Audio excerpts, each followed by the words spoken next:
Hello ನಮಸ್ಕಾರ. ನಿತ್ಯ ಸಂಜೀವಿನಿ ವಿಶೇಷ ನೇರ ಪ್ರಸಾರ ಕಾರ್ಯಕ್ರಮಕ್ಕೆ ಸ್ವಾಗತ. ನಾನು ಪ್ರೇಮ್ ಕುಮಾರ್ ಸ್ವರ್ಬ. ವೀಕ್ಷಕರೇ, ಇವತ್ತಿನ ವಿಷಯ ಅಂಗಾಂಗ ದಾನ ಮತ್ತು ಕಸಿ, ಇದರಲ್ಲಾಗಿರುವಂತಹ ಹೊಸ ಬೆಳವಣಿಗೆಗಳು. ದಾನಗಳಲ್ಲಿಯೇ ಶ್ರೇಷ್ಠ ದಾನ ಅಂದರೆ ಅದು ಅಂಗಾಂಗ ದಾನ. ನಮ್ಮ ಒಂದು ನಿರ್ಧಾರ ಹಲವಾರು ಜನರಿಗೆ ದಾರಿದೀಪವಾಗುತ್ತೆ. ಭಾರತದಲ್ಲಿ ಅಂಗಾಂಗ ದಾನದ ಬೇಡಿಕೆ ಹೆಚ್ಚಿದೆ, ಆದರೆ ಅಂಗಾಂಗ ದಾನದ ಪೂರೈಕೆ ಮಾತ್ರ ದಿನದಿಂದ ದಿನಕ್ಕೆ ಕಡಿಮೆ ಆಗ್ತಾ ಇದೆ. ಇದಕ್ಕೆ ಕಾರಣ ಜನರಲ್ಲಿರುವಂತಹ ತಪ್ಪು ಕಲ್ಪನೆ ಮತ್ತು ಜಾಗೃತಿ ಇಲ್ಲದೆ ಇರೋದು. ಈಗ ಅಂಗಾಂಗ ದಾನ ಮತ್ತು ಕಸಿಯಲ್ಲಿ ಸಾಕಷ್ಟು ಬೆಳವಣಿಗೆಗಳಾಗ್ತಾ ಇದೆ. ಇದರ ಬಗ್ಗೆ ತಿಳಿಸ್ಕೊಡೋದಕ್ಕೆ ಕನ್ಸಲ್ಟೆಂಟ್ ಹೆಪಟೋಬಿಲರಿ ಜೊತೆಗೆ ಲಿವರ್ ಕಸಿ ತಜ್ಞರಾದ ಸಾಕ್ರಾ ವರ್ಲ್ಡ್ ಹಾಸ್ಪಿಟಲ್ನ ಡಾಕ್ಟರ್ ಶ್ರುತಿ ರೆಡ್ಡಿ ಅವರು ಇವತ್ತು ನಮ್ಮ ಕಾರ್ಯಕ್ರಮದಲ್ಲಿದ್ದಾರೆ. ಬನ್ನಿ ಅವರನ್ನು ಕಾರ್ಯಕ್ರಮಕ್ಕೆ ವೆಲ್ಕಮ್ ಮಾಡ್ಕೊಳ್ಳೋಣ. ಮೇಡಮ್, ಕಾರ್ಯಕ್ರಮಕ್ಕೆ ಸ್ವಾಗತ. Thank you. ಮೇಡಮ್, ಮೊದಲನೇದಾಗಿ ನಿಮ್ಮ ಪರಿಚಯ ಜೊತೆಗೆ ನೀವು ಇವತ್ತು ಜನರಿಗೆ ತಿಳಿಸ್ತಾ ಇರುವಂತಹ ವಿಷಯದ ಬಗ್ಗೆ ಪರಿಚಯ ಮಾಡಿಕೊಡೋದಾದರೆ. ಓಕೆ. ಪಬ್ಲಿಕ್ ಟಿವಿಯ ವೀಕ್ಷಕರಿಗೆ ನಮಸ್ಕಾರ. ನಾನು doctor Shruti Reddy, consultant ಹೆಪಟೋಬಿಲಿಯರಿ pancreatic ಮತ್ತು ಲಿವರ್ ಟ್ರಾನ್ಸ್ಪ್ಲಾಂಟ್ ಸ್ಪೆಷಲಿಸ್ಟ್. ಹಾಗಂದರೆ ಯಾಕೃತ್, ಪಿತ್ತಕೋಶ, ಪ್ಯಾನ್ಕ್ರಿಯಾಸ್ ಅಂದರೆ ಅಗ್ನಾಶಯ ಮತ್ತು ಲಿವರ್ ಟ್ರಾನ್ಸ್ಪ್ಲಾಂಟೇಷನ್ ಮಾಡುವಂಥ ಸ್ಪೆಷಲಿಸ್ಟ್. ಜನರಿಗೆಲ್ಲ ಗ್ಯಾಸ್ಟ್ರೋ ಸರ್ಜರಿ ಅಥವಾ ಆಂಕೋ ಸರ್ಜರಿ ಅಂತೆಲ್ಲ ತಿಳಿದಿರುತ್ತೆ. ಅದರಲ್ಲಿನೂ ಈ ಥರ ಲಿವರ್ ಹಾಗೂ ಪ್ಯಾನ್ಕ್ರಿಯಾಸ್ ಅಥವಾ ಈ ಥರ ಕಸಿ ಮಾಡುವಂಥ ತಜ್ಞತೆ ಪಡೆಯಬೇಕಂದ್ರೆ ನಾವು ಇನ್ನೂ ಸಾಕಷ್ಟು ವರ್ಷ ಸ್ಪೆಷಲೈಸೇಷನ್ ಮಾಡಬೇಕಾಗತ್ತೆ, ಎಕ್ಸ್ಪರ್ಟೈಸೇಷನ್ ತೊಗೊಳ್ಬೇಕಾಗತ್ತೆ. ಆ ಥರ ತೊಗೊಂಡು ನಾನು ಪ್ರಾಕ್ಟೀಸ್ನಲ್ಲಿ ಇದ್ದೀನಿ. ಇವತ್ತು ನಾವು ಮಾತಾಡೋಣ ಅಂತ ಅಂದ್ಕೊಂಡಿದ್ದು ಟಾಪಿಕ್ ಏನಂದರೆ, ಈಗ ಅಂಗಾಂಗ ದಾನ ಮತ್ತು ಅಂಗಾಂಗ ಕಸಿ ಅಂತ ಸಾಕಷ್ಟು ಜನರಿಗೆ ಸ್ವಲ್ಪ ಅರಿವಂತೂ ಇರುತ್ತೆ. ಅದರಲ್ಲಿ ಏನು ಹೊಸದಾಗಿ ಆಗ್ತಾ ಇದೆ ಅಂತ ಅಂದ್ಬಿಟ್ಟು, ಮತ್ತು ಅದರಲ್ಲಿ ಬೇರೆ ಏನಾದರೂ ಜನರಿಗೆ ತಪ್ಪು ಕಲ್ಪನೆಗಳಿದ್ದಲ್ಲಿ ಅದನ್ನು ಪರಿಹಾರ ಕೊಡೋಣ ಅಂತ ಅಂದ್ಬಿಟ್ಟು ಇದು ಇಂಟ್ರಾಕ್ಟಿವ್ ಸೆಷನ್ ಮಾಡೋಣ ಅಂತ ಅಂದ್ಕೊಂಡಿದ್ದೀವಿ. ಓಕೆ ಮೇಡಮ್, ಇತ್ತೀಚಿನ ದಿನಗಳಲ್ಲಿ ಅಂಗಾಂಗ ಕಸಿ ಅನ್ನೋದು ದೊಡ್ಡ ಮಟ್ಟದಲ್ಲಿ ದೇಶದಲ್ಲಿ ಸದ್ದು ಮಾಡ್ತಾ ಇದೆ. ಅಂಗಾಂಗ ಕಸಿ ಅಂದರೆ ಜೋಡಣೆ ಮಾಡುವಂಥದ್ದು ಅನ್ನೋದು ನಮ್ಗೆ ಗೊತ್ತಿದೆ. ಈಗ ನೀವು ನಿಮ್ಮ ವೇನಲ್ಲಿ ಹೇಳೋದಾದರೆ ಈ ಅಂಗಾಂಗ ಕಸಿ ಅಂದ್ರೇನು, ಯಾವಾಗ ಮಾಡಬೇಕಾಗುತ್ತೆ? ಬೇರೆ ಬೇರೆ ಅಂಗಗಳಲ್ಲಿ, ದೇಹದಲ್ಲಿ ಎಷ್ಟೊಂದು ಅಂಗಗಳಿದ್ದಾವೆ. ಅದರಲ್ಲಿ ಒಂದಷ್ಟು ಎಸೆನ್ಷಿಯಲ್ ಅಂಗಗಳು ಅಂದರೆ, ಫಾರ್ ಎಕ್ಸಾಂಪಲ್ ಹೃದಯ, ಶ್ವಾಸಕೋಶ, ಲಿವರ್, ಪ್ಯಾನ್ಕ್ರಿಯಾಸ್ ಹಾಗೂ ಕಿಡ್ನಿ. ಈ ಯಾವುದೇ ಅಂಗಗಳಲ್ಲಿ ಡ್ಯಾಮೇಜ್ ಆಗೋದು ಎಷ್ಟೋ ಕಾರಣಗಳಿಂದ ಆಗ್ಬೋದು. ಆ ಥರ ಡ್ಯಾಮೇಜ್ ಆಗಿ ಅದು ಒಂದು ಇರಿವರ್ಸಿಬಲ್ ಡ್ಯಾಮೇಜ್ ಆದಾಗ, ಮತ್ತು ಅದು ಆರ್ಗನ್ ಫೇಲಿಯರ್ ಆಗ್ತಾ ಇದೆ ಅಂತ ಸ್ಟೇಜಿಗೆ ಬಂದಾಗ, ಅದಕ್ಕೆ ನಾವು ಬೇರೆ ಯಾವುದೇ ಮೆಡಿಸಿನ್ಸಿಂದ ಅಥವಾ ಯಾವುದೇ ನಾನ್ ಆಪರೇಟಿವ್ ಟೆಕ್ನಿಕ್ಸಿಂದ ಅದನ್ನು ಗುಣಮಟ್ಟ ಮಾಡೋಕ್ಕಾಗಲ್ಲ. ಈ ರೀತಿಯಲ್ಲಿದ್ದಾಗ ಆರ್ಗನ್ ಫೇಲಿಯರ್ ಆಗಿ ಅದು ಎಂಡ್ ಸ್ಟೇಜ್ ಆರ್ಗನ್ ಫೇಲಿಯರ್ ಅಂತೀವಿ. ಈಗ ಆರ್ಗನ್ ಡ್ಯಾಮೇಜ್ ಆದ ಎಲ್ಲರಿಗೂ ಆರ್ಗನ್ ಟ್ರಾನ್ಸ್ಪ್ಲಾಂಟೇಷನ್ ಮಾಡೋದು ಬೇಕಾಗಲ್ಲ. ಡ್ಯಾಮೇಜ್ ಆಗಿ ಅದು ಪ್ರೋಗ್ರೆಸ್ ಆಗಿ ಆರ್ಗನ್ ಫೇಲಿಯರ್ ಆಗಿ ಅದು ಎಂಡ್ ಸ್ಟೇಜಿಗೆ ಬಂದಿದೆ, ಅದರಿಂದ ಈಗ ಹೊರಗಡೆ ಬರೋಕ್ಕೆ ಚಾನ್ಸ್ ಇಲ್ಲ. ಜನರಿಗೆ ಅದು ಈ ಟೈಮ್ನಲ್ಲಿ ಟ್ರಾನ್ಸ್ಪ್ಲಾಂಟೇಷನ್ ಮಾಡಿಲ್ಲ ಅಂದರೆ ಅವ್ರ ಜೀವಕ್ಕೆ ಭಯ ಇದೆ ಅಂತ ಅಂದಾಗ ನಾವು ಆರ್ಗನ್ ಟ್ರಾನ್ಸ್ಪ್ಲಾಂಟೇಷನ್ ಮಾಡಬೇಕಾಗತ್ತೆ ಅಂತ ಅಂದ್ಬಿಟ್ಟು ಅಂಥ ಸ್ಪೆಷಲಿಸ್ಟ್ ಹತ್ರ ನಾವು ಜನರಿಗೆ ಹೋಗೋದಕ್ಕೆ ಅಂತ ಹೇಳ್ತೀವಿ. ಆ ಥರ ಸರಿಯಾದ ಟೈಮ್ನಲ್ಲಿ ಆರ್ಗನ್ ಟ್ರಾನ್ಸ್ಪ್ಲಾಂಟೇಷನ್ ಆಗಿಲ್ಲ ಅಂದರೆ ಅಂಥವ್ರಿಗೆ ಪ್ರಾಣ ಭಯ ಇರುತ್ತೆ. ಓಕೆ, ಈಗ ಅಂಗಾಂಗದ ದಾನ ಮತ್ತು ಕಸಿ ಬಗ್ಗೆ ನೀವು ತುಂಬ ಬ್ರೀಫಾಗಿ ಎಕ್ಸ್ಪ್ಲೈನ್ ಮಾಡ್ತಾ ಇದ್ರಿ. ಯಾವ ರೀತಿ ಇರುತ್ತೆ ಮೇಡಮ್, ಇದು ಪ್ರೋಸೆಸ್ ಯಾವ ರೀತಿ ಇರುತ್ತೆ ಅಂತ? ಸೊ ಪ್ರಾಸೆಸ್ ಏನಂದರೆ, ಈಗ ಯಾವುದೇ ಅಂಗ ಯಾವ ಡ್ಯಾಮೇಜ್ ಆಗಿದೆ ಆ ಅಂಗ ಬಂದ್ಬಿಟ್ಟು ನಾವು ಸರ್ಜರಿ ಮೂಲಕ ಆ ಡ್ಯಾಮೇಜ್ಡ್ ಆರ್ಗನ್ನ ತೆಗಿಬೇಕಾಗತ್ತೆ. ಇದು ಒಂದು ಕಿಡ್ನಿ ಒಂದನ್ನು ಹೊರತುಪಡಿಸಿ, ಯಾಕಂದರೆ ಕಿಡ್ನಿದು ಫಂಕ್ಷನ್ ಅದು ಬರೀ ಫಿಲ್ಟ್ರೇಷನ್ ಫಂಕ್ಷನ್ ಆಗಿರೋದ್ರಿಂದ ಅದನ್ನು ತೆಗಿದಿರ ಬೇರೆ ಕಡೆ, ಆಮೇಲೆ ಕಿಡ್ನಿ ಚಿಕ್ಕದಾಗಿರೋ ಆರ್ಗನ್ ಆಗಿರೋದ್ರಿಂದ ಅದು ಬೇರೆ ಕಡೆ ಇನ್ನೊಂದು ಹೊಸ ಕಿಡ್ನಿ ಯಾವುದು ಕಸಿ ಮಾಡ್ತೀವಲ್ಲ, ಡೋನರ್ ಕಿಡ್ನಿನ ಬೇರೆ ಕಡೆ ಇಂಪ್ಲಾಂಟ್ ಮಾಡಿ ಅದೇ ಫಂಕ್ಷನ್ ಇರೋ ಥರ ಮಾಡ್ಬೋದು. ಸೊ ಆ ರೀತಿಯಲ್ಲಿ ಕಿಡ್ನಿ ಟ್ರಾನ್ಸ್ಪ್ಲಾಂಟ್ ಆಗಿರೋರಲ್ಲಿ ಅವರ 2 ಹಳೆ ಡ್ಯಾಮೇಜ್ ಆಗಿರೋ ಕಿಡ್ನಿಗಳು ಮತ್ತು ಹೊಸದಾಗಿ ಕಸಿಯಾಗಿರೋ ಅಂಥ ಕಿಡ್ನಿ, ಇಷ್ಟು 3 ಕಿಡ್ನೀಸ್ ಇರ್ತವೆ. 2 ನಾನ್ functional but 1 is functional. But ಅದನ್ನು ಬಿಟ್ಟು ಬೇರೆ ಅಂಗಗಳು ಯಾವುದು, ಈಗ ಹೃದಯ ಆದರೂ ಆಗಲಿ, ಲಂಗ್ಸ್ ಆದರೂ ಆಗಲಿ, ಯಾಕೃತ್ ಆದರೂ ಆಗಲಿ, ಇವನ್ನ ಟ್ರಾನ್ಸ್ಪ್ಲಾಂಟ್ ಮಾಡಬೇಕು ಅಂದರೆ ಅದು ಏನು ಡ್ಯಾಮೇಜ್ ಆಗಿದೆ ಆರ್ಗನ್ ಫಸ್ಟ್ ಅದನ್ನು ತೆಗೆದು ಅದರ ಜಾಗಕ್ಕೆ ಅದೇ ಸೈಜು ಅಥವಾ ಸಾಕಷ್ಟು ನಾವು ಫೀಚರ್ಸ್ ನೋಡ್ತೀವಿ, ಯಾವುದು ಮ್ಯಾಚ್ ಆಗುತ್ತೆ ಅಂತ ಅಂದ್ಬಿಟ್ಟು. ಈಗ ನೀವು ಕೇಳಿರ್ತೀರ, ದಾನ ಮಾಡೋಕೆ ಒಬ್ರು ತಯಾರಿದ್ರು, ತೊಗೊಳೋಕ್ಕೂ ತಯಾರಿದ್ರು, ಆದರೆ ಅವ್ರದ್ದು ಮ್ಯಾಚ್ ಆಗಿಲ್ಲ ಅಂತ ಅಂದ್ಬಿಟ್ಟು. ಆ ಥರ ಮ್ಯಾಚ್ ಆಗೋದಕ್ಕೆ ಎಲ್ಲ ನಾವು ಫಸ್ಟೇನೆ ಎಲ್ಲ ಟೆಸ್ಟ್ಗಳು, ಪರೀಕ್ಷೆಗಳು ಎಲ್ಲ ಮಾಡಿ ನಾವು ಸರಿಯಾಗಿರೋ ಅಂಗನ ತಗೊಂಡು ಏನು ಡ್ಯಾಮೇಜ್ಡ್ ಆರ್ಗನ್ ಇದೆ ಅದನ್ನು ತೆಗೆದುಬಿಟ್ಟು ಅದರ ಜಾಗದಲ್ಲಿ ಇಂಥ ನಾರ್ಮಲ್ ಅಂಗನ ಹಾಕ್ಬಿಟ್ಟು ಅದರದ್ದು ಶಸ್ತ್ರಚಿಕಿತ್ಸೆ ಮೂಲಕ ಅದರ ಜೋಡಣೆ ಮಾಡ್ತೀವಿ ನಾವು. ಈಗ ಯಾರ್ಯಾರು ಅಂಗಾಂಗವನ್ನ ದಾನ ಮಾಡಬಹುದು ಅಂತ ಹೇಳಿ? ಅಂಗಾಂಗ ದಾನ ಮಾಡೋದ್ರಲ್ಲಿ ಮತ್ತೆ 2 ಥರದ ಅಂಗಾಂಗ ದಾನಗಳಿದ್ದಾವೆ. ಒಂದು ಕೆಡೆವೆರಿಕ್ ಆರ್ಗನ್ ಡೊನೇಷನ್, ಹಂಗಂದ್ರೆ ಮೃತಪಟ್ಟವರು ಅಂಗಾಂಗ ದಾನ ಮಾಡೋದು. ಇದೆಲ್ಲ ಸ್ವಲ್ಪ ತಿಳಿದಿರ್ತೀರ, ಎಲ್ಲ ಕಡೆ ಅವೇರ್ನೆಸ್ ಕ್ಯಾಂಪ್ಗಳು ನಡೀತಾ ಇರುತ್ತೆ, ಅಂಗದಾನ ಮಾಡೋಕೆ ರಿಜಿಸ್ಟರ್ ಮಾಡಿ ಅಂತ ಅಂದ್ಬಿಟ್ಟು. ಅದು ಏನು ಅಂತ ಅಂದ್ಬಿಟ್ಟು ಸ್ವಲ್ಪ ಡೀಟೇಲ್ ಆಗಿ ನಾವು ಡಿಸ್ಕಸ್ ಮಾಡೋಣ. ಏನಂದರೆ ಈ ಥರ ಬ್ರೈನ್ ಡೆಡ್ ಪೀಪಲ್ ಅಂತೀವಿ, ಹಂಗಂದರೆ ಯಾವುದೇ ಕಾರಣದಿಂದ ಮೆದುಳಿಗೆ ತೀವ್ರವಾಗಿ ಇಂಜುರಿ ಆಗಿ ಅದು ಡೆತ್ ಆಗಿದೆ, ಅಂದರೆ ಮೆಡ್ಲ್ ಈಗ ಕೆಲಸ ಮಾಡ್ತಾ ಇಲ್ಲ.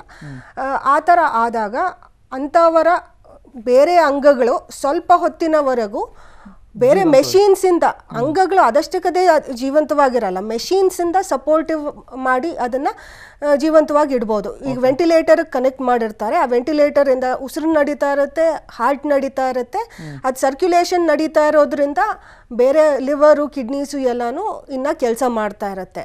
ಈ ಥರ ಒಂದಷ್ಟು ದಿನಗಳವರೆಗೂ ನಡೆಯುತ್ತೆ ಅಷ್ಟೇ. ಬ್ರೈನ್ ಡೆಡ್ ಒಬ್ಬರು ಆದಮೇಲೆ ಕಂಟಿನ್ಯೂಸ್ ಆಗಿ ಹಿಂಗೇನೆ ಮೆಷಿನ್ ಕನೆಕ್ಟ್ ಮಾಡಿ ಅವರು ಹಂಗೆ ಇರ್ತಾರೆ ಅಂತ ಎಕ್ಸ್ಪೆಕ್ಟ್ ಮಾಡೋಕ್ಕಾಗಲ್ಲ. ಸ್ವಲ್ಪ ದಿನಗಳವರೆಗೂ ಈ ಥರ ಬಾಡಿನ ಪ್ರಿಸರ್ವ್ ಮಾಡೋಕ್ಕಾಗತ್ತೆ ಈ ರೀತಿಯಲ್ಲಿ. ಆ ಟೈಮ್ನಲ್ಲಿ ಅವರ ಫ್ಯಾಮಿಲಿ ಮೆಂಬರ್ಸ್ ಮುಂದೆ ಬಂದು ಇಲ್ಲ ನಾವು ಅಂಗದಾನ ಮಾಡೋಕೆ ಒಪ್ಪಿಗೆ ಕೊಡ್ತೀವಿ ಅಂತ ಅಂದಲ್ಲಿ ಅಂಥ ವ್ಯಕ್ತಿಯಿಂದ ನಾವು heart, lungs, liver, pancreas, 2 kidneys ಮತ್ತೆ ಇಂಟೆಸ್ಟೈನ್ಸ್ ಇವೆಲ್ಲ ಆರ್ಗನ್ಸ್ನ ತಗೊಂಡು 8 ಜನರಿಗೆ ಜೀವ ಕೊಡ್ಬೋದು. ಸೊ ಒಬ್ಬ ಮೃತ ವ್ಯಕ್ತಿಯಿಂದ 8 ಜನರಿಗೆ ಜೀವ ಸಿಗುತ್ತೆ. ಇದಷ್ಟೇ ಅಲ್ಲ, ಬೇರೆ ಈಗ ನೇತ್ರದಾನ ಅಂತ ತಿಳಿದಿದ್ದೀವಿ, ನೇತ್ರದಾನದಿಂದ ಜೀವ ಕೊಟ್ಟಿಲ್ಲ ಅಂದ್ರೂ ಅವ್ರ ಕ್ವಾಲಿಟಿ ಆಫ್ ಲೈಫ್ ಇಂಪ್ರೂವ್ ಆಗುತ್ತೆ. ಅದೇ ರೀತಿಯಲ್ಲಿ ಚರ್ಮ, ಈಗ ನಾವು ಎಲ್ಲ ಬರ್ನ್ಸ್ ವಿಕ್ಟಿಮ್ಸ್ ಅಂತ ಎಲ್ಲ ತಿಳ್ಕೊಂಡಿರ್ತೀವಿ ಎಲ್ಲ ಇದು ಅಂತ. ಸೊ ಆ ಬರ್ನ್ಸ್ ವಿಕ್ಟಿಮ್ಸ್ಗೆ ಈ ಥರ ಚರ್ಮದ ಅವಶ್ಯಕತೆ ಇರುತ್ತೆ, ಅದು ಅವ್ರಿಗೆ ಚರ್ಮದಾನ ಮಾಡ್ಬೋದು. ಅದೆಲ್ಲ ಮೃತ ವ್ಯಕ್ತಿಗಳಿಂದ ಈ ಥರದ್ದು ಆರ್ಗನ್ಸ್ನ, ಟಿಶ್ಯೂಸ್ ಅಂತೀವಿ, ಟಿಶ್ಯೂಸ್ನ ಮೃತ ವ್ಯಕ್ತಿಗಳಿಂದ ತೊಗೊಳ್ಬೋದು. ಇದು ಕ್ಯಾಡವೆರಿಕ್ ಆರ್ಗನ್ ಡೊನೇಷನ್, ಅಂದರೆ ಬ್ರೈನ್ ಡೆಡ್ ಅವರಿಂದ ತೊಗೊಳ್ಳೋವಂಥದ್ದು. ಇದನ್ನು ಬಿಟ್ಟು ಮತ್ತು ಲಿವಿಂಗ್ ಡೋನರ್ಸಿಂದನೂ ತೊಗೊಳ್ಬೋದು. ಹಂಗಂದರೆ ಜೀವಂತ ವ್ಯಕ್ತಿಗಳು ಯಾವ್ಯಾವ ಅಂಗಗಳು ಕೊಡ್ಬೋದು ಅಂತ ಇದು ಯಾವಾಗಲೂ ಒಂದು ಡೌಟ್ ಇರುತ್ತೆ ಜನರಿಗೆ. ಸಿಂಪಲ್ಲಾಗಿ ಏನು ಅರ್ಥ ಆಗುತ್ತೆ ಅಂದರೆ 2 ಕಿಡ್ನೀಸ್ ಇರುತ್ತೆ ಮಾನವರಲ್ಲಿ, ಅದರಲ್ಲಿ 1 ಕಿಡ್ನಿ ಇದ್ರೇನು ಕೆಲಸ ನಡೆಯುತ್ತೆ ಅಂತ ಗೊತ್ತು. ಸೊ 1 ಕಿಡ್ನಿ ದಾನ ಮಾಡ್ಬೋದು ಅಂತ. ಈಗ ಕಿಡ್ನಿ ಡೊನೇಷನ್ ಸಾಕಷ್ಟು ಅಕ್ಸೆಪ್ಟೆನ್ಸ್ ಬಂದಿದೆ ಜನರಲ್ಲಿ. ಆದರೆ ಬೇರೆ ಆರ್ಗನ್ಸ್ ಬಗ್ಗೆ ಇನ್ನೂ ಸಾಕಷ್ಟು ಮಿಸ್ಕನ್ಸೆಪ್ಷನ್ಸ್ ಮತ್ತು ಡೌಟ್ಸ್ ಇದ್ದಾವೆ. ಈಗ ಅದರಲ್ಲಿ ಈಗ ಫ್ರೀಕ್ವೆಂಟಾಗಿ ನಾವು ಮಾಡ್ತಾ ಇರೋದು ಲಿವರ್ ಟ್ರಾನ್ಸ್ಪ್ಲಾಂಟ್. ಕಿಡ್ನಿಗಿಂತ ಒಂದು ರೀತಿಯಲ್ಲಿ ಲಿವರ್ ಟ್ರಾನ್ಸ್ಪ್ಲಾಂಟ್ ಇಸ್ ಬೆಸ್ಟ್. ಯಾಕೆ ಅಂದರೆ liver is the only organ in the body. ಅಂದರೆ ನಮ್ಮ ಬಾಡಿನಲ್ಲೆಲ್ಲ ಯಾವುದಾದ್ರೂ ಆರ್ಗನ್ನ ಅರ್ಧ ಕಟ್ ಮಾಡಿದ್ರೇನು ಅದು ರೀಗ್ರೋತ್ ಆಗುತ್ತೆ ಅನ್ನೋದು ಅಂದರೆ ಲಿವರ್ ಒಂದೇ. ಲಿವರ್ನಲ್ಲಿ ರೀಜನ್ರೇಷನ್ ಅನ್ನೋ ಕೆಪಾಸಿಟಿ ಇರುತ್ತೆ. ಸೊ ಅದರಿಂದ ಲಿವರ್ನ ಒಂದು ಅರ್ಧ ತೆಗೆದ್ರೆ, ಈವನ್ ಅಪ್ ಟು 70%ವರ್ಗೂ ಲಿವರನ್ನು ತೆಗೆದ್ರೇನು ಅದು ತೆಗೆದಿರೋ ಪೋರ್ಷನ್ನ ಇನ್ನೊಬ್ರು ಯಾರು ರೋಗಿ ಇದ್ದಾರೆ ಅವರಲ್ಲಿ ಟ್ರಾನ್ಸ್ಪ್ಲಾಂಟ್ ಮಾಡಿದ್ರೇನು, ಯಾರು ದಾನ ಮಾಡಿರ್ತಾರೆ ಅವರಲ್ಲಿ ಅರ್ಧ ಲಿವರ್ ಬಾಕಿ ಇರುತ್ತಲ್ಲ ಅದು ರೀಗ್ರೋತ್ ಆಗುತ್ತೆ, ಮತ್ತು ಯಾವ ರೋಗಿಗೆ ಎಷ್ಟು ಲಿವರ್ ಸಿಕ್ಕಿರುತ್ತೋ ಅದು ರೀಗ್ರೋತ್ ಆಗುತ್ತೆ. ಸೊ ಲಿವರ್ ಟ್ರಾನ್ಸ್ಪ್ಲಾಂಟೇಷನ್ ಕೂಡ ಈ ಥರ ಒಂದೇ ಲಿವರ್ ಇದ್ರೇನು ಅದನ್ನು 2 ಭಾಗ ಮಾಡಿ ನಾವು ಸ್ಪ್ಲಿಟ್ ಮಾಡಿ ಈ ಥರ ಕೊಡಬಹುದಂತ ಟೆಕ್ನಿಕಲ್ ಅಡ್ವಾನ್ಸಸ್ ಆಗಿದೆ. ಇದು ಲಿವರ್ ಟ್ರಾನ್ಸ್ಪ್ಲಾಂಟ್ ಲಿವಿಂಗ್ ಡೋನರಿಂದ ನಾವು ತೊಗೊಳ್ಬೋದು. ಇದನ್ನು ಬಿಟ್ಟು ಒಂದು ರೇರ್ ಕಂಡೀಷನ್ಸ್ನಲ್ಲಿ ಅದು ಪ್ಯಾನ್ಕ್ರಿಯಾಸ್ನ ಒಂದು ಪೋರ್ಷನ್ ತೊಗೊಳೋದು, ಅಥವಾ ಚಿಕ್ಕ ಕರುಳಿನ ಒಂದು ಪೋರ್ಷನ್ ತೊಗೊಳೋದು, ಅಥವಾ ಈವನ್ ಲಂಗ್ಸಿನ ಒಂದು ಪೋರ್ಷನ್ ತೊಗೊಂಡು ಟ್ರಾನ್ಸ್ಪ್ಲಾಂಟ್ ಮಾಡಿರೋವಂಥ ಸಿಚುವೇಶನ್ಸ್ ಇದ್ದಾವೆ. ಬಟ್ ಇದು ತುಂಬ ಕಾಮನ್ ಅಲ್ಲ. ಓಕೆ, ನೀವು ಹೇಳ್ತಾ ಇದ್ರಿ ಜೀವಂತವಾಗಿರುವಂತಹ ವ್ಯಕ್ತಿಯಿಂದಲೂ ಕೂಡ ಅಂಗಾಂಗವನ್ನ ದಾನ ತಗೊಳ್ಬಹುದು ಅಂತೇಳಿ. ಆ ವ್ಯಕ್ತಿಗೆ ಏನು ಪ್ರಾಬ್ಲಮ್ ಆಗಲ್ವಾ ಮೇಡಮ್ ಆ ಥರ ಮಾಡಿದಾಗ? ಸೊ ಇದು this is a very important question. ಇದು ಹೌದು, ಯಾರಾದರೂ ದಾನ ಮಾಡೋರು ಅವರು ಸ್ವಇಚ್ಛೆಯಿಂದ ಮುಂದೆ ಬಂದಿದ್ದಾರೆ ಅಂದರೆ ಅವರ ಹೆಲ್ತನ್ನು ಕಾಪಾಡೋದು ನಮಗೆ ಸಾಕಷ್ಟು, ಆ ಪೇಷಂಟ್ಗೆ ಅವ್ರ ಫ್ಯಾಮಿಲಿಗೆ ಅಷ್ಟೇ ಅಲ್ಲ, ಅವ್ರನ್ನ ನೋಡೋವಂಥ ಡಾಕ್ಟರ್ಸ್ಗೂ ಅದು ದೊಡ್ಡ ಜವಾಬ್ದಾರಿ ಆಗಿರುತ್ತೆ. ಸೊ ಆ ರೀತಿಯಲ್ಲಿ ಯಾರು ಡೋನರ್ ಫಸ್ಟ್ ಮುಂದೆ ಬರ್ತಾರೆ ಅವ್ರದ್ದು ಕಂಪ್ಲೀಟ್ ಹೆಲ್ತ್ ಚೆಕ್ ಮಾಡ್ತೀವಿ ನಾವು. ಅವ್ರಿಗೆ ಯಾವ ಥರದ ಗೊತ್ತಿರೋ ರೋಗಗಳು ಒಂದಷ್ಟು ಇರ್ತವೆ, ಗೊತ್ತಿಲ್ಲದೆ ಇರೋವಂಥ ರೋಗಗಳು ಎಷ್ಟೊಂದು ಈ ಥರ ಹೆಲ್ತ್ ಚೆಕ್ ಮಾಡೋದ್ರಲ್ಲಿ ಗೊತ್ತಾಗುವಂಥವೂ ಇರ್ತವೆ.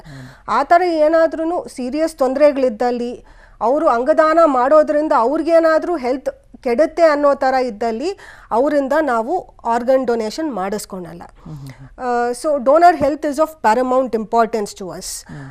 ಇದನ್ನು ಬಿಟ್ಟು ಈ ಥರ ಎಲ್ಲ ಚೆಕ್ ಮಾಡಿ ಇದು ಒಂದಷ್ಟೇ ಅಲ್ಲ, ಮತ್ತು ಅವರು ಬ್ಲಡ್ ರಿಲೇಟಿವ್ಸ್ ಆಗಿರಬೇಕಾಗತ್ತೆ, ಅವರು ಕ್ಲೋಸ್ ಫ್ಯಾಮಿಲಿ ಮೆಂಬರ್ಸ್ನಲ್ಲಿ ಇರಬೇಕಾಗತ್ತೆ. ಈಗ ನಾವು ಹೇಳೋದೇನೆಂದರೆ ಫಸ್ಟ್ ಡಿಗ್ರಿ ಫ್ಯಾಮಿಲಿ ಮೆಂಬರ್ಸ್ ಅಂದರೆ ಯಾರು ರೋಗಿ ಇದ್ದಾರೋ ಅವರ ತಂದೆ ತಾಯಿ ಆಗಲಿ, ಅವರ ಅಕ್ಕ ತಮ್ಮ ಅಣ್ಣ ತಂಗಿ ಆಗಲಿ, ಅಥವಾ ಹಸ್ಬೆಂಡ್ ಅಥವಾ ವೈಫ್ ಆಗಲಿ, ಅಥವಾ ಮಕ್ಕಳಾಗಲಿ, ಇಷ್ಟು ಫಸ್ಟ್ ಡಿಗ್ರಿ ರಿಲೇಷನ್ ಅಂತ ಏನಂತೀವಿ, ಇವರಿಂದ ಅಷ್ಟೇ ನಾವು ಲಿವಿಂಗ್ ಡೊನೇಷನನ್ನು ಪ್ರೋತ್ಸಾಹ ಮಾಡ್ತೀವಿ. ಬೇರೆ ಎಕ್ಸ್ಟೆಂಡೆಡ್ ರಿಲೇಟಿವ್ಸಿಂದ ತೊಗೊಳೋದು ತುಂಬ ಅಪರೂಪ, ಅದನ್ನು ತುಂಬ ಸ್ಟ್ರಾಂಗ್ ಕಂಡೀಷನ್ಸ್ ಇದ್ದಾಗ ಆ ರೀತಿಯಲ್ಲಿ ನಾವು ಕನ್ಸಿಡರ್ ಮಾಡೋದು. ಅದನ್ನು ಡಾಕ್ಟರ್ ಲೆವೆಲಲ್ಲ, ಅದು ಲೀಗಲ್ ಪ್ರಾಸೆಸ್ ಎಲ್ಲ ಮುಗಿಸ್ಕೊಂಡು ಮುಂದೆ ಬರಬೇಕಾಗತ್ತೆ. ಇದು ಪ್ರಾಸೆಸ್ ಇದೆ ಲಿವಿಂಗ್ ಡೊನೇಷನ್ದು. ಇದರಲ್ಲಿ ಏಜ್ ಏನಾದರೂ ಮ್ಯಾಟ್ರ್ ಆಗುತ್ತಾ ಮೇಡಮ್? 18 ವರ್ಷಕ್ಕಿಂತ ಕೆಳಗಡೆ ಇರೋರ ಹತ್ರ ನಾವು ಮಾಮೂಲಿಯಾಗಿ ಅಂಗದಾನಕ್ಕೆ ಒಪ್ಕೊಳಲ್ಲ ನಾವು, ಯಾಕಂದರೆ ಅವರು ಮೈನರ್, ಅವ್ರಿಗೆ ಆ ಥರ ಇನ್ನು ಅಂಗದಾನ ಮಾಡೋಷ್ಟು ಮೆಚ್ಯೂರಿಟಿ ಅಥವಾ ಆ ಥರ ಡೆಫಿನೆಟಾಗಿ ಅವ್ರಿಗೆ legally they are not capable of making A decision ಅಂತ ಬರುತ್ತೆ. ಸೊ 18 ವರ್ಷದ ಮೇಲೆ ಇರೋರ ಹತ್ರ ನಾವು ತೊಗೊತೀವಿ. ಆದರೆ ಅಪ್ಪರ್ ಲಿಮಿಟ್ ಏನಂದರೆ ಈಗ 50-55 ವರ್ಷ ಅಂತ ಹೇಳ್ತೀವಿ. ಅದು ಮತ್ತು ಕ್ವಾಲಿಟಿ ಆಫ್ ದ ಆರ್ಗನ್ಸ್ನೂ ಡಿಪೆಂಡ್ ಆಗುತ್ತೆ. ಈಗ ಇನ್ನೊಂದು ಲಿವಿಂಗ್ ಡೋನರ್ಸ್ನಲ್ಲಿ ಇನ್ನೊಂದು ಏನು ಮಿಸ್ಕನ್ಸೆಪ್ಷನ್ ಇರುತ್ತೆ ಅಂದರೆ, ಇಲ್ಲ ಅವ್ರಿಗೆ ಶುಗರ್ ಇದೆ, ಅವ್ರಿಗೆ BP ಇದೆ, ಆದ್ದರಿಂದ ಅವ್ರಿಗೆ ಹೇಗೆ ಡೊನೇಷನ್ ಮಾಡೋಕ್ಕಾಗತ್ತೆ ಅಂತ. ಈಗ ಇದು ಶುಗರ್ ಮತ್ತು BP ಇರೋದು ತುಂಬ ಜಾಸ್ತಿ ಇದೆ, ಅಥವಾ ಈ ಶುಗರಿಂದ ಅವ್ರಿಗೆ ಈಗ ಫಾರ್ ಎಕ್ಸಾಂಪಲ್ ಕಿಡ್ನಿ ಡ್ಯಾಮೇಜ್ ಆಗ್ಬೋದು ಶುಗರಿಂದ, ಹಾರ್ಟ್ನಲ್ಲಿ ಪ್ಲಾಕ್ಸ್ ಎಲ್ಲನೂ ಈ ಥರ ಏನು ಕರೋನರಿ ಆರ್ಟ್ರಿ ಡಿಸೀಸ್ ಅಂತೀವಿ ಆ ಥರ ಎಲ್ಲ ಶುರು ಆಗ್ಬೋದು. ಹೈಪರ್ ಟೆನ್ಷನ್ ಇದ್ದವರಲ್ಲಿ ಹಾರ್ಟಿನ ವೀಕ್ನೆಸ್ ಶುರು ಆಗ್ಬೋದು. ಈ ಥರ ಎಲ್ಲ ಕಂಡೀಷನ್ಸ್ ಇದ್ದಲ್ಲಿ ನಾವು ಅವರನ್ನು ಎನ್ಕರೇಜ್ ಮಾಡಲ್ಲ. ಅದಿಲ್ಲ ಅಂದರೆ ಬರೀ ಎಲ್ಲ ಸರಿಯಾಗಿ ತೊಗೊತಾ ಇದ್ದಾರೆ, ಅವ್ರಿಗೇನು ಜಾಸ್ತಿ ರಿಸ್ಕ್ ಇಲ್ಲ ಅಂದಾಗ ಅಂಥವರಲ್ಲಿನೂ ಫಾರ್ ಎಕ್ಸಾಂಪಲ್ ಲಿವರ್ ಟ್ರಾನ್ಸ್ಪ್ಲಾಂಟೇಷನ್ ಈ ಥರದ್ದೆಲ್ಲ ತೊಗೊಳ್ಬೋದು. ಓಕೆ ಮೇಡಮ್, ಇದೇ ವಿಚಾರಕ್ಕೆ ಸಂಬಂಧಪಟ್ಟಂತೆ ಮತ್ತಷ್ಟು ಮಾತನಾಡ್ತಾ ಹೋಗೋಣ, ಆದರೆ ಅದಕ್ಕೂ ಮೊದಲು ಒಂದು ಚಿಕ್ಕ ವಿರಾಮ. ವೆಲ್ಕಮ್ ಬ್ಯಾಕ್ ವೀಕ್ಷಕರೇ. ಮೇಡಮ್, ನಾವು ಲಿವಿಂಗ್ ಡೋನರ್ ಬಗ್ಗೆ ಮಾತನಾಡ್ತಾ ಇದ್ವಿ, ಇದರಲ್ಲಾಗಿರುವಂತಹ ಹೊಸ ಬೆಳವಣಿಗೆಗಳ ಬಗ್ಗೆ ತಿಳಿಸ್ಕೊಡ್ಬಹುದಾ ಅಂತ? ಸೊ ಲಿವಿಂಗ್ ಡೊನೇಷನ್ನಲ್ಲಿ ಈಗ ನಾವು ಮುಂಚೆ ಎಲ್ಲಾನು ಲಿವಿಂಗ್ ಡೋನರ್ಗೆ ಈಗ ನಾರ್ಮಲ್ ವ್ಯಕ್ತಿಯಲ್ಲಿ ಅಂಗ ತೆಗೆಯೋಕೆ ಅಂತ ಅಂದ್ಬಿಟ್ಟು ದೊಡ್ಡದಾಗಿ ಫುಲ್ ಓಪನ್ ಸರ್ಜರಿ ಅಂತ ಅಂತೀವಲ್ಲ, ಅದು ಅಂಗ ಎಷ್ಟು ದೊಡ್ಡದಿದೆಯೋ ಅಷ್ಟು ದೊಡ್ಡದಾಗಿ ಕಟ್ ಮಾಡಿ ಅಂಗ ತೆಗೆಯುವಂಥ ಆಪರೇಷನ್ ಮಾಡೋವಂಥ ಅವಶ್ಯಕತೆ ಇರ್ತಾ ಇತ್ತು. ಈಗೆಲ್ಲ ಬೇರೆ ಇದು ಲ್ಯಾಪ್ರೋಸ್ಕೋಪಿ ಮತ್ತು ರೊಬಾಟಿಕ್ ಎಲ್ಲ ಹೊಸದಾಗಿ ಬರ್ತಾ ಇದ್ದಾವೆ ಈ ಟೆಕ್ನಾಲಜೀಸ್. ಈ ಸರ್ಜರೀಸ್ನ ನಾವು ಬೇರೆ ಇವಕ್ಕೂ ಮಾಡ್ತಾ ಇದ್ದೀವಿ, ಕ್ಯಾನ್ಸರ್ ಸರ್ಜರೀಸ್ಗೆ ಎಲ್ಲದಕ್ಕೂ ಮಾಡ್ತಾ ಇದ್ವಿ. ಅದೇ ಟೆಕ್ನಾಲಜಿ ಈಗ ನಾವು ಯಾರು ಡೊನೇಷನ್ ಮಾಡೋಕೆ ಅಂತ ಮುಂದೆ ಬರ್ತಾರೆ ಅವರಲ್ಲಿನೂ ಈ ಥರ ಕೀ ಹೋಲ್ ಸರ್ಜರೀಸ್, ಅಂದರೆ ದೊಡ್ಡ ಸ್ಕಾರ್ ಇಲ್ದಿರ ಸ್ಮಾಲ್ ಹೋಲ್ಸಿಂದ ಅವ್ರದ್ದು ಸರ್ಜರಿ ಮುಗಿಸಿ ಅದು ಎಷ್ಟು ಆರ್ಗನ್ ಎಷ್ಟು ಬೇಕಾಗುತ್ತೋ ಅದಷ್ಟೇ ಕೆಳಗಡೆ ಕಾಣಿಸ್ದೇ ಇರೋವಂಥ ಜಾಗದಲ್ಲಿ ಇನ್ಸಿಷನ್ ಹಾಕಿ ತೆಗೆಯುವಂಥದ್ದು ಫೆಸಿಲಿಟಿ ಬಂದಿದೆ. ಓಕೆ, ಈಗ ಅವಾಗಲೇ ಹೇಳ್ತಾ ಇದ್ರಿ ನೀವು ಆರ್ಗನ್ ಮಷಿನ್ ಬಗ್ಗೆ, ಏನು ಮೇಡಮ್ ಅದು ಹಾಗಂದ್ರೆ ಏನು ಅಂತ?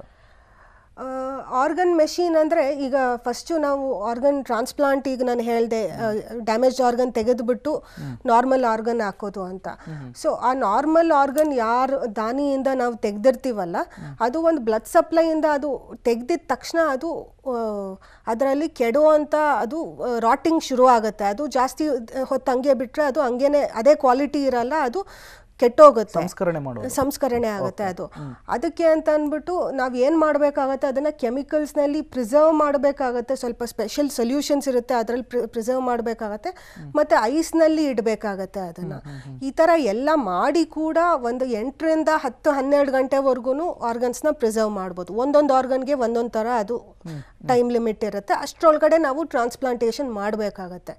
ಈಗ ಅದು ಯಾವಾಗಲೂ ಆ ಥರ ಮಾಡೋಕೆ ಸಾಧ್ಯ ಇರಲ್ಲ. ಈಗ ದಾನಿ ಎಲ್ಲೋ ಬೇರೆ ಊರಿನಲ್ಲಿ ಇರ್ತಾರೆ, ಅಥವಾ ಇಲ್ಲೇ ಇದ್ರೇನು ಈಗ ಯಾರು ರೋಗಿನಲ್ಲಿ ಫಾರ್ ಎಕ್ಸಾಂಪಲ್ ಈಗ ಅಂಗ ತೆಗೆಯುವಂಥ ಸರ್ಜರಿ ತುಂಬ ಕಾಂಪ್ಲಿಕೇಶನ್ ಆಗ್ತಾ ಇದೆ, ಟೈಮ್ ಹಿಡಿತಾ ಇದೆ. ಆ ಥರ ಇದ್ದಾಗ ಈ ಆರ್ಗನ್ನ ಪ್ರಿಸರ್ವ್ ಮಾಡೋದಕ್ಕೆ ಅಂತ ಅಂದ್ಬಿಟ್ಟು ಮೆಷಿನ್ ಪರ್ಫ್ಯೂಷನ್ ಅಂತ ಹೊಸದಾಗಿ ಟೆಕ್ನಾಲಜೀಸ್ ಬಂದಿದೆ. ಇದರಲ್ಲಿ ಏನಂದರೆ ಯಾವ ಡೊನೇಟ್ ಮಾಡಿರೋವಂಥ ಅಂಗಾನ ಯಾವುದು ನಾವು ಮುಂಚೆ ಐಸ್ನಲ್ಲಿ ಇಡ್ತಾ ಇದ್ವಿ ಅದನ್ನು ಆ ಮೆಷಿನಿಗೆ ಕನೆಕ್ಟ್ ಮಾಡ್ತೀವಿ. ಆ ಮೆಷಿನ್ನಲ್ಲಿ ಇಲ್ಲ ರಕ್ತ ಆಗಲಿ ಅಥವಾ ಆಕ್ಸಿಜನ್ ಕ್ಯಾರಿಯಿಂಗ್ ಸೊಲ್ಯೂಷನ್ ಸ್ವಲ್ಪ ಇರ್ತವೆ, ಅದನ್ನು ಸರ್ಕ್ಯುಲೇಟ್ ಮಾಡ್ತಾ ಇರ್ತೀವಿ. ಅದರಿಂದ ಆರ್ಗನ್ದು ಫಂಕ್ಷನ್ ಮತ್ತು ಅದರದ್ದು ಕ್ವಾಲಿಟಿ ಪ್ರಿಸರ್ವ್ ಆಗುತ್ತೆ. ಆಮೇಲೆ ಈ ಥರ ಆರ್ಗನ್ ಮೆಷಿನಲ್ಲಿ ಇದ್ದಾಗ ಅದನ್ನು ನಾವು ಅಸೆಸ್ ಮಾಡೋಕ್ಕೂ ಬರುತ್ತೆ, ಅದರದ್ದು ಎಲ್ಲ ಪ್ಯಾರಾಮೀಟರ್ಸ್ ಎಲ್ಲ ತೋರಿಸುತ್ತೆ, ಇದೆಲ್ಲ ಚೆನ್ನಾಗಿ ಕೆಲಸ ಮಾಡ್ತಾ ಇದೆಯಾ ಇಲ್ವಾ ಅಂತಲೂ ನಮಗೊಂದು ಐಡಿಯಾ ಬರುತ್ತೆ. ಸೊ ಇದು ಆರ್ಗನ್ ಪರ್ಫ್ಯೂಷನ್ ಮೆಷಿನ್ಸ್ ಅಂತ ಅಂದ್ಬಿಟ್ಟು ಹೊಸದಾಗಿ ಬಂದಿರೋ ಟೆಕ್ನಾಲಜಿ ಇದು. ಈ ಮಷೀನು ಅಥವಾ ಈ ಟೆಕ್ನಾಲಜಿ ನಮ್ಮ ದೇಶದಲ್ಲಿ ಅವೈಲೇಬಲ್ ಇದೆಯಾ ಮೇಡಮ್? ನಮ್ಮ ದೇಶದಲ್ಲಿ ಇದು ಈ ರಕ್ತ ಪಂಪ್ ಮಾಡೋವಂಥ ಮೆಷಿನ್ ಅವೈಲೇಬಲ್ ಇಲ್ಲ ಅಂದ್ರೂ ಒಂದು ಬೇಸಿಕ್ ಮೆಷಿನ್ ಅವೈಲೇಬಲ್ ಇದೆ. ಅದರಲ್ಲಿ ಇದೇನು ನಾನು ಹೇಳ್ತಾ ಇದ್ದೀನಿ ಸ್ವಲ್ಪ ಟೈಮ್ ಜಾಸ್ತಿ ಪುಷ್ ಮಾಡೋಕ್ಕಾಗೋವಂಥ ಫೆಸಿಲಿಟಿ ಆಗುತ್ತೆ ಅದರಲ್ಲಿ. ಓಕೆ, ಈಗ ಒಬ್ಬ ವ್ಯಕ್ತಿಯಿಂದ ತೆಗೆದಂತಹ ಈ ಅಂಗಾಂಗ ಏನಿದೆ ಅದಕ್ಕೆ ಇಂತಿಷ್ಟೇ ಟೈಮ್ ಡ್ಯೂರೇಷನ್ ಏನಾದರೂ ಇದೆಯಾ ಅಂತ? ಹೌದು, ಈಗ ಹಾರ್ಟ್ ಇದು ಸಾಕಷ್ಟು ಕಮ್ಮಿ ಇರುತ್ತೆ, ಒಂದು 4 ರಿಂದ 5 ಗಂಟೆ ಒಳಗಡೆ ಅದನ್ನು ಟ್ರಾನ್ಸ್ಪ್ಲಾಂಟ್ ಮಾಡಿಬಿಡ್ಬೇಕು. ಲಿವರ್ ಬಂದು 8 ರಿಂದ 10 ಗಂಟೆವರೆಗೂ ಕ್ವಾಲಿಟಿ ಚೆನ್ನಾಗಿದೆ ಅಂದಲ್ಲಿ, ಅದರಲ್ಲಿನೂ ಈಗ ಎಲ್ಲ ಅಂಗಗಳಿಗೂ ಒಂದೇ ಅಂತ ನಂಬರ್ ಹೇಳೋಕ್ಕಾಗಲ್ಲ. ಲಿವರ್ ಕ್ವಾಲಿಟಿ ಚೆನ್ನಾಗಿದೆ ಅಂದರೆ 8 to 10 hours ಅದನ್ನು ಮೇಂಟೈನ್ ಮಾಡ್ಬೋದು. ಆ ಲಿವರ್ನಲ್ಲೇ ಫ್ಯಾಟ್ ಇದೆ ಜಾಸ್ತಿ, ಈಗ ಇತ್ತೀಚೆಗೆ ಎಲ್ಲ ಫ್ಯಾಟಿ ಲಿವರ್ ದಾನಿಗಳಲ್ಲಿನೂ ಫ್ಯಾಟಿ ಲಿವರ್ ಜಾಸ್ತಿ ನೋಡ್ತಾ ಇದ್ದೀವಿ. ಆ ಥರ ಇದ್ದಲ್ಲಿ ಅದನ್ನು ಆದಷ್ಟು ಬೇಗ ಟ್ರಾನ್ಸ್ಪ್ಲಾಂಟ್ ಮಾಡಬೇಕಾಗತ್ತೆ. ಆ ರೀತಿಯಲ್ಲಿ ಕಂಪಲ್ಷನ್ ಇರುತ್ತೆ. ಎಲ್ಲ ಅಂಗಗಳಲ್ಲಿ ಕಿಡ್ನಿ ಬಂದು ಸ್ವಲ್ಪ ಜಾಸ್ತಿ ಹೊತ್ತು ಐಸ್ನಲ್ಲಿ ಇದ್ರೇನು ತಡ್ಕೊಳುತ್ತೆ. 12 hours 14 hours ಆದ್ರೂ ಅದರದ್ದು ಕ್ವಾಲಿಟಿ ಕೆಡದಿರ ಸ್ವಲ್ಪ ಟ್ರಾನ್ಸ್ಪ್ಲಾಂಟ್ ಆದಮೇಲೆ ಫಂಕ್ಷನ್ ರಿಕವರಿ ಆಗೋದು ಸ್ವಲ್ಪ ಟೈಮ್ ಹಿಡಿಯುತ್ತೆ, ಬಟ್ ಕೆಲಸ ಮಾಡುತ್ತೆ. ಓಕೆ, ಈ ರೀತಿಯ ಶಸ್ತ್ರಚಿಕಿತ್ಸೆಗೆ ಒಳಗಾದಂತಹ ಸಂದರ್ಭದಲ್ಲಿ ಅಥವಾ ಅಂಗಾಂಗವನ್ನು ಕಸಿ ಮಾಡಿದಂತಹ ಸಂದರ್ಭದಲ್ಲಿ ರೋಗಿಗಳು ಏನೆಲ್ಲ ಎಚ್ಚರಿಕೆಯನ್ನು ವಹಿಸಬೇಕಾಗುತ್ತೆ ಡಾಕ್ಟರ್? ಇದು ಫಸ್ಟು ಇದ್ರದ್ದು ಔಟ್ಕಮ್ಸ್ ಬಗ್ಗೆ ನಾನು ಹೇಳಬೇಕು ಅಂದರೆ, ಈಗ ಮುಂಚೆ ಎಲ್ಲ ಜನ ಏನಂತ ಅಂದ್ಕೊಳ್ತಾ ಇದ್ರು ಟ್ರಾನ್ಸ್ಪ್ಲಾಂಟ್ ಆದಮೇಲೆ ಏನು 1, 2, 3 ವರ್ಷ ಬದುಕ್ಬೋದು ಅಂತ ಅಂದ್ಬಿಟ್ಟು. ಆ ರೀತಿಯಲ್ಲಿ ಇಲ್ಲ. ಈಗ ನಮ್ಮ ಮೆಡಿಕಲ್ ಫೀಲ್ಡ್ನಲ್ಲಿ ಎಷ್ಟು ಡೆವಲಪ್ಮೆಂಟ್ಸ್ ಆಗಿದೆ ಅಂದರೆ ಅವರು ಅಂಗಾಂಗ ಕಸಿ ಮಾಡಿಸ್ಕೊಂಡ್ಮೇಲೇನು ಫುಲ್ ಲೈಫ್ ಅವರು ಜೀವಿಸ್ಬೋದು. 10, 20, 30, 40 ವರ್ಷ ಎಲ್ಲ ಬದುಕೋದು ಸಾಧ್ಯ ಈಗ. ಸೊ ಈ ರೀತಿಯಲ್ಲಿ ಸಿಚುವೇಶನ್ ಇದೆ. ಅವ್ರಿಗೆ ಏನು ಇದು ಪ್ರಿಕಾಷನ್ಸ್ ಹೇಳ್ತೀವಿ ಅಂದರೆ, ಆಪ್ರೇಷನ್ ಆಗಿದ್ದು ಶುರುವಿನಲ್ಲಿ ಬಾಡಿ ರಿಜೆಕ್ಷನ್, ಈಗ ಯಾವುದು ನಾವು ಟ್ರಾನ್ಸ್ಪ್ಲಾಂಟ್ ಮಾಡಿರ್ತೀವಲ್ಲ ಆರ್ಗನ್, ಅದು ಅವರ ಆರ್ಗನ್ ಅಲ್ಲ, ಅದು ಫಾರಿನ್ ಬಾಡಿ ಇವರ ಬಾಡಿನಲ್ಲಿ ಹಾಕಿರೋದು. ಸೊ ಅದಕ್ಕೆ ಆ ಬಾಡಿ ಅದನ್ನು ರಿಜೆಕ್ಟ್ ಮಾಡೋಕೆ ಅಂತ ಟ್ರೈ ಮಾಡುತ್ತೆ. ಅದನ್ನೆಲ್ಲ ಸಪ್ರೆಸ್ ಮಾಡೋಕೆ ಅಂತ ನಾವು ಬೇರೆ ಮೆಡಿಸಿನ್ಸ್ ಎಲ್ಲ ನಡೆಸ್ತಾ ಇರ್ತೀವಿ. ಅದು ಲೈಫ್ ಲಾಂಗ್ ತೊಗೊಳ್ಬೇಕಾಗತ್ತೆ. ಬಟ್ ಆ ಏನು ರಿಜೆಕ್ಷನ್ ಪ್ರಾಸೆಸ್ ಆಗುತ್ತೆ ಅದು ಆಪ್ರೇಷನ್ ಮಾಡಿದ ಶುರುವಿನ ಒಂದಷ್ಟು ತಿಂಗಳುಗಳಲ್ಲಿ ಅಥವಾ ಫಸ್ಟ್ ವರ್ಷದಲ್ಲಿ ಜಾಸ್ತಿ ಚಾನ್ಸಸ್ ಇರುತ್ತೆ ಅದರದ್ದು. ಸೊ ಈ ಟೈಮ್ನಲ್ಲಿ ಎಚ್ಚರಿಕೆ ಜಾಸ್ತಿ ಮೇಂಟೈನ್ ಮಾಡಬೇಕಾಗತ್ತೆ. ಅದೇ ಟೈಮ್ನಲ್ಲಿ ಇನ್ಫೆಕ್ಷನ್ಸ್ ಆಗೋವಂಥ ಚಾನ್ಸಸ್ಸನ್ನು ಜಾಸ್ತಿ ಇರುತ್ತೆ. ಅದು ಇನ್ಫೆಕ್ಷನ್ಸ್ ಆಗದೆ ಇರೋಂಗೆ ನಾವೆಲ್ಲ ಪ್ರಿಕಾಷನ್ಸ್ ಯಾವ ರೀತಿಯಲ್ಲೇ ಅಂತ ಹೇಳಿರ್ತೀವಿ. ಕ್ರೌಡೆಡ್ ಏರಿಯಾಸ್ನಲ್ಲಿ ಹೋಗಬಾರ್ದು, ಹೊರಗಡೆ ತಿನ್ನಬಾರ್ದು, ಎಲ್ಲ ಸ್ಟ್ಯಾಂಡರ್ಡ್ ಹೆಲ್ತ್ ಏನು ಯಾರಾದರೂ ಮೇಂಟೈನ್ ಮಾಡ್ಕೊಳ್ಬೇಕು ಅಂದರೆ ಯಾವ ರೀತಿಯಲ್ಲಿ ಶಿಸ್ತು ವಹಿಸ್ತಾರೋ ಆ ರೀತಿಯಲ್ಲಿ ನಾವೆಲ್ಲ ಅಡ್ವೈಸ್ ಕೊಟ್ಟಿರ್ತೀವಿ ಅವ್ರಿಗೆ. ಸೊ ಈ ರೀತಿಯಲ್ಲಿ ಅವರು ಮೇಂಟೈನ್ ಮಾಡಬೇಕಾಗತ್ತೆ. But at the same time ನಾನು ಏನು ಹೇಳಬೇಕು ಅಂದರೆ, ಇದು ಜನ ಏನು ಮಾಡೋಕ್ಕಾಗಲ್ಲ, ಮನೆಯಲ್ಲೇ ಕೂತಿರ್ಬೇಕಾಗತ್ತೆ ಟ್ರಾನ್ಸ್ಪ್ಲಾಂಟ್ ಆದಮೇಲೆ ಅಂತ ಅಂದ್ಕೊಳೋದು ತಪ್ಪು. ಅವರು ಫುಲ್ ಅವ್ರ ನಾರ್ಮಲ್ ಲೈಫ್ಗೆ ರಿಟರ್ನ್ ಆಗೋದಕ್ಕೆ ಸಾಧ್ಯ ಇದೆ. ಈಗ ನಾನು ಮಾಡಿರೋ ಲಿವರ್ ಟ್ರಾನ್ಸ್ಪ್ಲಾಂಟ್ ಪೇಷಂಟೇನೆ ಫ್ಯಾಕ್ಟ್ರಿನಲ್ಲಿ ಕೆಲಸ ಮಾಡ್ತಾ ಇದ್ದಾರೆ. ಅವರು ಹೆವಿ ಮಿಷಿನ್ಸ್ ಜೊತೆ ಅಸೆಂಬ್ಲಿ ಲೈನ್ನಲ್ಲಿ ಕೆಲಸ ಮಾಡೋವಂಥವ್ರು. ಅವರು ಫ್ಯಾಟಿ ಲಿವರಿಂದ ಲಿವರ್ ಡ್ಯಾಮೇಜ್ ಆಗಿ 1.5 ವರ್ಷ ಮುಂಚೆ ಅವ್ರದ್ದು ಟ್ರಾನ್ಸ್ಪ್ಲಾಂಟ್ ಮಾಡಿದ್ದೆ. ಈಗ ಅವರು ದಿನಕ್ಕೊಂದು ಮಾತ್ರೆ ತೊಗೊಳ್ಬೇಕು ಅನ್ನೋದು ಒಂದು ಅವತ್ತು ಲೈಫ್ನಲ್ಲಿ ಚೇಂಜ್ ಆಗಿರೋದು. ಮತ್ತು ಹೊರಗಡೆ ಏನು ಊಟ ಮಾಡಬಾರ್ದು, ಸ್ವಲ್ಪ ಪ್ರಿಕಾಷನ್ಸ್ ಮೇಂಟೈನ್ ಮಾಡಬೇಕು ಹೆಲ್ತ್ ಬಗ್ಗೆ ಅಂತ. ಮಿಕ್ಕಿದ್ದು full back to normal life ಆ ರೀತಿಯಲ್ಲಿದೆ. ಒಬ್ಬ ಸಾಮಾನ್ಯ ವ್ಯಕ್ತಿ ಮೊದಲಿಗೆ ಹೇಗಿದ್ನೋ ಹಾಗೆ ಜೀವಿಸಬಹುದು. ಹೌದು. ಓಕೆ, ಇತ್ತೀಚಿನ ದಿನಗಳಲ್ಲಿ ಈ ಅಂಗಾಂಗ ದಾನದ ಬಗ್ಗೆ, ಕಸಿ ಬಗ್ಗೆ ಭಾರತದ ಜನರಲ್ಲಿ ಒಂದು ರೀತಿಯ ಜಿಜ್ಞಾಸೆ ಇದೆ, ಗೊಂದಲಗಳಿದಾವೆ. ಅಂಥವ್ರಿಗೆ ಏನು ಹೇಳೋದಕ್ಕೆ ಇಷ್ಟಪಡ್ತೀರಿ ಅಂತ? ಭಾರತದಲ್ಲಿ ಈಗ ನಮ್ಮ ಗೌರ್ಮೆಂಟ್ ಕೊಟ್ಟಿರೋ ಸ್ಟ್ಯಾಟಿಸ್ಟಿಕ್ಸ್ ಪ್ರಕಾರನೇ ಕಮ್ಮಿ ಅಂದರೆ 5 ಲಕ್ಷ ಜನ ಪ್ರತಿ ವರ್ಷ ಆರ್ಗನ್ ಫೇಲಿಯರಿಂದ ನರಳ್ಕೊಂಡು ಸಾಯ್ತಾ ಇದ್ದಾರೆ. ಹೌದು. ಸೊ ಇಂಥ ಈಗ ಈ ಬರ್ತಾ ಇರೋ ಗ್ರಾಫ್ಸ್ನಲ್ಲಿ ಒಂದು ಗ್ರಾಫ್ ಇರುತ್ತೆ, ಬೇಕಂದರೆ ನೋಡಿ. ಎಲ್ಲ ಎಷ್ಟೊಂದು ದೇಶಗಳಲ್ಲಿ ಎಷ್ಟು ಜನ ದಾನಿಗಳಿದ್ದಾರೆ, ಅಷ್ಟು ಜನ ಆರ್ಗನ್ ಫೇಲಿಯರ್ ಇರೋಷ್ಟುಗಿಂತ ದಾನಿಗಳೇ ಜಾಸ್ತಿ ಇದ್ದಾರೆ. ಈಗ ಅದು ವೆಸ್ಟರ್ನ್ ನೇಷನ್ಸ್ನಲ್ಲೆಲ್ಲ ಅದು ಆ ಕಾನ್ಸೆಪ್ಟ್ ಚೆನ್ನಾಗಿ, ಒಂದು ಅರಿವು ಚೆನ್ನಾಗಿದೆ, ಆಮೇಲೆ ಅರಿವು ಅಷ್ಟೊಂದು ವರ್ಷಗಳಲ್ಲಿ ಅರಿವಿದ್ದು ಈಗ ಅಕ್ಸೆಪ್ಟೆನ್ಸೂ ಚೆನ್ನಾಗಿ ಬಂದಿದೆ. ಯಾರು ಹೇಳಿಲ್ಲ ಅಂದ್ರೂ ಅವರೇ ಮುಂದೆ ಬರ್ತಾರೆ. ನಮ್ಮ ಫ್ಯಾಮಿಲಿಯವ್ರು ಯಾರೋ ತೀರೋಗಿದ್ದಾರೆ, ನೀವು ಅಂಗದಾನ ತಗೊಳ್ಳಿ ಅಂತ ಅಂದ್ಬಿಟ್ಟು ಮುಂದೆ ಬರ್ತಾರೆ. ಅದು ಭಾರತದಲ್ಲಿ ಆ ಅಕ್ಸೆಪ್ಟೆನ್ಸ್ ಇನ್ನೂ ಬರೋಕ್ಕೆ ಸ್ವಲ್ಪ ಟೈಮ್ ಹಿಡಿತಾ ಇದೆ. ಅದರಿಂದ ಏನಕ್ಕೆ ಅಂದರೆ ನನ್ನ ಅಭಿಪ್ರಾಯದ ಪ್ರಕಾರ ಎಷ್ಟೊಂದು ಮಿಸ್ಕನ್ಸೆಪ್ಷನ್ಸ್ ಇಟ್ಕೊಂಡಿರ್ತಾರೆ ಜನರಿಗೆ. ಅದಕ್ಕೆ ನೀವು ಸರಿಯಾಗಿರೋ ನಾಲೆಡ್ಜ್ ಪಡಿಬೇಕು. ಎಲ್ಲ ಕಡೆ ಇದರ ಬಗ್ಗೆ ಇನ್ಫಾರ್ಮೇಷನ್ ಎಲ್ಲ ಕಡೆ ಅವೈಲಬಲ್ ಇದೆ. ನಮ್ಮ ಹಾಸ್ಪಿಟಲ್ ವೆಬ್ಸೈಟ್ನಲ್ಲಿ ಬೇಕಂದರೆ ನೋಡಿ, ಇಲ್ಲಾಂದರೆ ಜೀವಸಾರ್ಥಕತೆ ಅಂತ ನಮ್ಮ ಕರ್ನಾಟಕ ಗೌರ್ಮೆಂಟದು ಅಸೋಸಿಯೇಷನ್ ಏನಿದೆ ಅದರದ್ದು ವೆಬ್ಸೈಟ್ನಲ್ಲಿ ನೋಡಿ, ಅದ್ರ ಬಗ್ಗೆ ಇನ್ಫಾರ್ಮೇಷನ್ ಪಡೆದುಕೊಳ್ಳಿ. ಯಾರೋ ಬಲವಂತ ಮಾಡ್ತಾರೆ ಅಂತ ಅಂದ್ಬಿಟ್ಟು ನೀವು ಅಂಗದಾನ ಮಾಡೋಕೆ ಅಂತ ರಿಜಿಸ್ಟರ್ ಮಾಡಬೇಡಿ. ಸರಿಯಾಗಿ ಇನ್ಫಾರ್ಮೇಷನ್ ತೊಗೊಂಡು ಮುಂದೆ ಬನ್ನಿ ಅಂಗದಾನ ಮಾಡೋಕೆ ಅಂತ ಅಂದ್ಬಿಟ್ಟು ಅಂತ ನಾನು ಕೋರಿಸ್ತೀನಿ. ಓಕೆ, ಕೊನೆಯದಾಗಿ ಈ ಅಂಗಾಂಗ ದಾನದ ಬಗ್ಗೆ, ಅಂಗಾಂಗದ ಕಸಿಯ ಬಗ್ಗೆ ನಮ್ಮ ವೀಕ್ಷಕರಿಗೆ ಏನು ಹೇಳೋದಕ್ಕೆ ಇಷ್ಟಪಡ್ತೀರಿ ಅಂತ ಡಾಕ್ಟರ್? ಮುಂಚೆ ಇದ್ದಂಗಿಲ್ಲ ಈಗ ಕಾಲ. ಎಲ್ಲ ಎಷ್ಟು ಡೆವಲಪ್ಮೆಂಟ್ಸ್ ಆಗಿದೆ ಮೆಡಿಸಿನ್ನಲ್ಲಿ, ಮತ್ತು ನಮ್ಮ ICU ಫೆಸಿಲಿಟೀಸ್ನಲ್ಲಿ, ಮತ್ತು ಈವನ್ ಸರ್ಜಿಕಲ್ಸ್ ನಮ್ಮ ಟೆಕ್ನಿಕ್ಸ್ನಲ್ಲಿ, ಮತ್ತು ನಾನೀಗ ಮುಂಚೆ ಹೇಳ್ತಾ ಇದ್ದಂಗೆ ಲ್ಯಾಪ್ರೋಸ್ಕೋಪಿ, ರೊಬಾಟಿಕ್ ಮೂಲಕ ಎಲ್ಲ ದಾನ ಮಾಡೋರಲ್ಲಿ, ಸರ್ಜರಿ ಮಾಡೋದ್ರಲ್ಲಿ ಎಲ್ಲ. ಅಂದರೆ ಆಮೇಲೆ ಇನ್ನೊಂದು ಏನಂದರೆ, ಮುಂಚೆ ಈ ಥರ ಆರ್ಗನ್ ಟ್ರಾನ್ಸ್ಪ್ಲಾಂಟ್ ಆದಮೇಲೆ ಬಯಾಪ್ಸಿಗಳೆಲ್ಲ ತುಂಬ ಫ್ರೀಕ್ವೆಂಟಾಗಿ ಮಾಡಬೇಕಾಗ್ತಾಯಿತ್ತು. ಈಗ ಅದೇನು ಬೇಕಾಗಿಲ್ಲ, ಬ್ಲಡ್ ಟೆಸ್ಟ್ ಮೂಲಕನೇ ಎಲ್ಲ ಏನು ರಿಜೆಕ್ಷನ್ ಆಗುತ್ತಾ ಇಲ್ವಾ ಅಂತ ತಿಳ್ಕೊಳ್ಳೋ ಅಷ್ಟೆಲ್ಲ ಹೊಸದಾಗಿ ಎಷ್ಟೊಂದು ಡೆವಲಪ್ಮೆಂಟ್ಸ್ ಆಗಿದೆ. ಅದರಿಂದ ಜನರಿಗೆ ಔಟ್ಕಮ್ಸೂ ಅದೇ ಪ್ರಮಾಣದಿಂದ ಇಂಪ್ರೂವ್ಮೆಂಟ್ ಆಗಿದೆ. ಸೊ ಇದರಿಂದ ನಿಮಗೆ ಯಾರೆಲ್ಲಾದರೂ ನಿಮ್ಮ ಫ್ಯಾಮಿಲಿ ಮೆಂಬರ್ಸಲ್ಲಿ ಅಥವಾ ನಿಮ್ಗೆ ಯಾರಿಗಾದ್ರೂ ಆರ್ಗನ್ ಫೇಲಿಯರ್ ಇದೆ, ಅಥವಾ ಇನ್ನೊಂದು ಈಗ ಲಿವರ್ ಟ್ರಾನ್ಸ್ಪ್ಲಾಂಟ್ ಎಲ್ಲ ನಾವು ಮಾಡೋದು, ಎಷ್ಟೊಂದು ಜನ ಲಿವರ್ ಕ್ಯಾನ್ಸರ್ ಪೇಷಂಟ್ಸ್ಗೂ ಲಿವರ್ ಟ್ರಾನ್ಸ್ಪ್ಲಾಂಟ್ ಮಾಡಿ ಅದನ್ನು ಕ್ಯೂರ್ ಮಾಡ್ತೀವಿ. ಆ ಥರ ಏನಾದರೂ ತೊಂದರೆ ಇದ್ದಲ್ಲಿ ನೀವು ದಯವಿಟ್ಟು ನೀವು ಏನು ಮಾಡೋಕ್ಕಾಗಲ್ಲ ಅಂತ ಯಾರೋ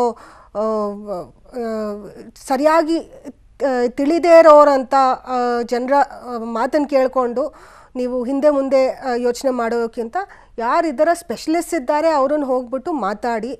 ಎಲ್ಲ ಈಗ ನಾನು ಹೇಳ್ದಂಗೆ ವೆಬ್ಸೈಟ್ಸ್ನಲ್ಲಿ ಎಲ್ಲ ಕಡೆ ಇನ್ಫಾರ್ಮೇಷನ್ ಸರಿಯಾಗಿರೋದಿರುತ್ತೆ, ಅದ್ರ ಬಗ್ಗೆ ತಿಳ್ಕೊಳ್ಳಿ ಮತ್ತು ಅದಕ್ಕೆ ಸರಿಯಾಗಿರೋ ಅಂಥ ಸ್ಟೆಪ್ಸ್ ತೊಗೊಳ್ಳಿ. ಓಕೆ, ಥ್ಯಾಂಕ್ ಯು ಮೇಡಮ್, ಇಷ್ಟೊತ್ತು ಕಾರ್ಯಕ್ರಮದಲ್ಲಿ ಭಾಗಿಯಾಗಿದ್ದಕ್ಕಾಗಿ, ಯೂಸ್ಫುಲ್ ಮಾಹಿತಿಯನ್ನು ಶೇರ್ ಮಾಡಿದ್ದಕ್ಕಾಗಿ. Thank you. ವೀಕ್ಷಕರೇ, ನೀವು ಕೂಡ ಈ ಅಂಗಾಂಗ ದಾನದ ಬಗ್ಗೆ ಅಥವಾ ಕಸಿಯ ಬಗ್ಗೆ ಏನಾದರೂ ಪ್ರಶ್ನೆಗಳಿದ್ದರೆ, ಟ್ರೀಟ್ಮೆಂಟನ್ನು ಪಡಿಬೇಕು ಅಂದರೆ ನೇರವಾಗಿ ಡಾಕ್ಟರನ್ನು ಕನ್ಸಲ್ಟ್ ಮಾಡಬಹುದು. ಅಡ್ರೆಸ್ ಕಾರ್ಡ್ ಡಿಸ್ಪ್ಲೇ ಆಗ್ತಾ ಇದೆ, ನೋಟ್ ಮಾಡ್ಕೊಳ್ಳಿ, ನೇರವಾಗಿ ವಿಸಿಟ್ ಮಾಡಿ. Doctor Shruti Reddy, hepatobiliary and pancreatic liver transplant surgeon, Sakra world hospital, outer ring road, Marathahalli, Bellandur, Bengaluru. ಇಲ್ಲಿಗೆ ಹೋದರೆ ನೀವು ಡಾಕ್ಟರನ್ನು ನೇರವಾಗಿ ಕನ್ಸಲ್ಟ್ ಮಾಡಬಹುದು, ಟ್ರೀಟ್ಮೆಂಟನ್ನು ಪಡಿಬಹುದಾಗಿದೆ. ಇನ್ನು ದೂರವಾಣಿ ನಂಬರ್ ಮೂಲಕ ಕೂಡ ನೀವು ಡಾಕ್ಟರನ್ನು ಕಾಂಟ್ಯಾಕ್ಟ್ ಮಾಡಬಹುದು, ಕನ್ಸಲ್ಟ್ ಮಾಡಬಹುದು, ಉಚಿತವಾಗಿ ಚಿಕಿತ್ಸೆಯನ್ನು ಪಡಿಬಹುದು. ನಂಬರ್ ಕೂಡ ಡಿಸ್ಪ್ಲೇ ಆಗ್ತಾ ಇದೆ, ನೋಟ್ ಮಾಡ್ಕೊಳ್ಳಿ, ನೇರವಾಗಿ ಕರೆ ಮಾಡಿ ಸೂಕ್ತ ಸಲಹೆಯನ್ನು ಪಡಿಬಹುದಾಗಿದೆ.